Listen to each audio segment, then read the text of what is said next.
One last moment I want to look at from the Nelk Boys interview with Trump on the Full Send podcast has to do with, once again, Trump's fondness and interest in authoritarian leaders. And I'll show you this clip from this interview, and we'll discuss once again what we have in the past about what this represents. And it's fascinating to me because it's concerning and dangerous for what it means about Trump's own ambitions. We'll talk about that more after this. Too, something historic that I'm always amazed by what you did is how you got along so well with all these world leaders, especially Kim Jong-un. What was he like as like a person? Because he's like such a mysterious Batman kind of like figure. No one knows what he's like. What is Kim Jong-un? Well, first of all, he's very smart, and he's very cunning, and he's very ruthless. How so? Like what makes him so smart? Well, I guess genetically he was born pretty smart. Don't forget, he took over a country at 23. And even though he was sort of like, it was like an inheritance, this is a country with smart, energetic people. He, from a very early start. He said that last time he mentioned Kim Jong-un, energetic people. Is that a common way to describe populations? I've never visited a country and been like, gosh, those people were just so energetic, so much more energetic than the average global citizen. Got it. He took it over from his father, but very young. And you had generals and you had all of these people and armies and, and he gained control. And let me tell you, he is the boss of that country. But I got to know him very well.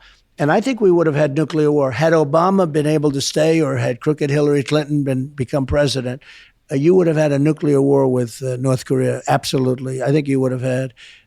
And if you remember with me, it was very rough. Little Rocket Man, and he was calling me names, and I'm calling him names. And remember, he said, I have a red button on my desk, and it's got very big power. And I said, no, I have a much bigger button than you do, and my button works. And we went through so how'd you much. guys squash that? Because Little Rocket Man, that's a big chirp. So how we did he went get through, past that?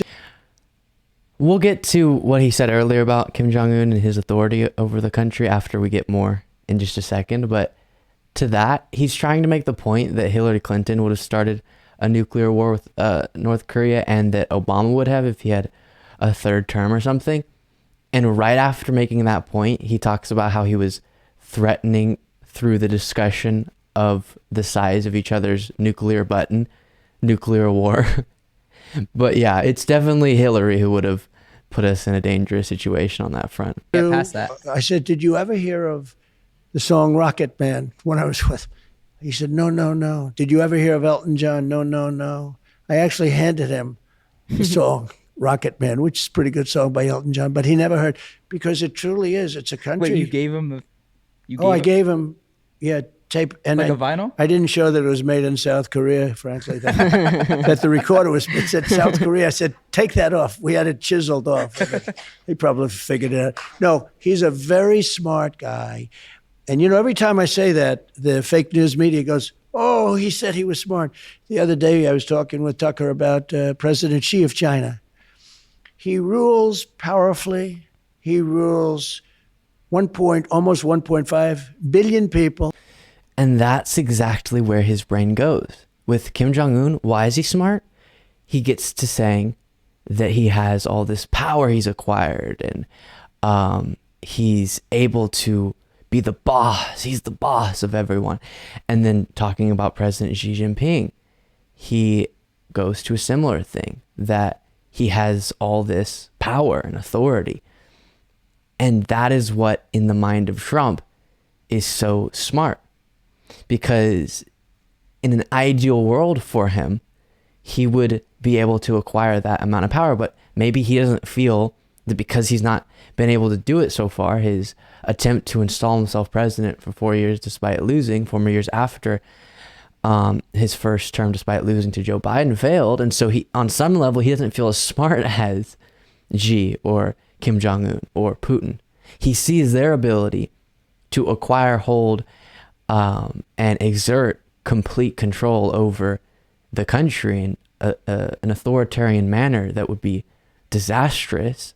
That is disastrous, and then if it were in the United States, would be disastrous. And wishes that he could do that, wishes he could acquire that type of power. And as I said in the past, you don't hear him saying a similar thing when asked about or discussing in conversation about other world leaders. It's never, this European prime minister just so smart, so smart, so smart. But every time an authoritarian leader comes up, namely Putin, Xi Jinping, Kim Jong-un, instantly the word smart.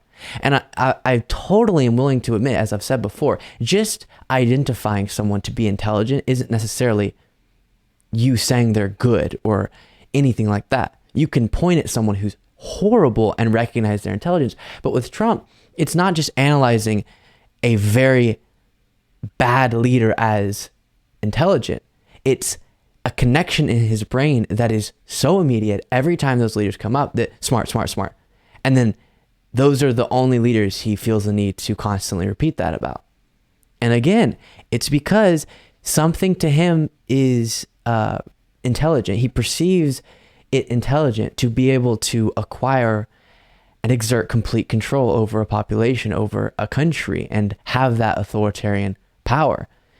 And it's why that impressed feeling that he has about these leaders is why, or I should say, emphasizes his lack of prioritizing democracy, because we saw that playing out with his own power and his own attempt to subvert the will of the people, throw democracy in the garbage with his attempted non-military coup in the lead up to January 6th, trying to prevent the peaceful transition of power, the fake elector scheme, and all of that was so that he could stay president, even though that's not what the people said. And why was he okay doing that? Because he doesn't respect democracy. Like, while deeply flawed, most other politicians actually have, on some level, that amount of respect for our democratic process that they'll give up the power if that's what people decide through our election process. And so we saw an example of it in a very dangerous way, this ideology that Trump subscribes to, with his attempt to subvert the will of the people in the United States. And then we see it on a smaller level with his interest and fascination with authoritarian leaders and thinking they're so smart. But what are they smart for? Not just do they have high intelligence on paper, as most world leaders would, but it comes to his mind with these particular leaders and is inseparable from their identity in his mind, because he doesn't, in his mind, I guess, have the intelligence to figure out how to acquire that control, but they have figured it out, and that's smart to him, which is dangerous for the United States if he were to become president again.